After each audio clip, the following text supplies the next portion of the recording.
वेदव्यास महामुनि त मन खिन्न बनाएर बसिरहनु भएको छ।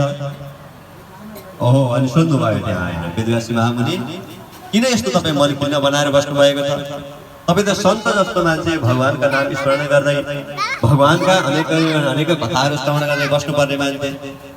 कुनै व्यक्तिको चाहिँ लोभी व्यक्तिको जस्ता प्रकारले धन हराउँदा मन खिन्न हुन्छ, तपाईँ त त्यस्तै गरी मन खिन्न बनाएर बस्नु भएको छ।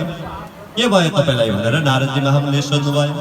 सोधे पछाडि यहाँनिर वेदव्यास महामुनि भन्नुहुन्छ, हे नारदजी, मैले अब आउँदै गरेको कलियुगका व्यक्तिहरूका लागि कल्याणका लागि भनेर अनेक प्रकारको वेदहरू लेखे, अनेक प्रकारका पुराणहरू लेखे, 17वटा पुराण लेखिसके, महाभारत लेखे, 4टा वेद लेखे, उपव्यासहरू वेदहरू लेखे, तर पनि मेरो भन्न सन्तोष भएन। के कारणले हो र भनेर प्रश्न गर्न लाग्नुभयो।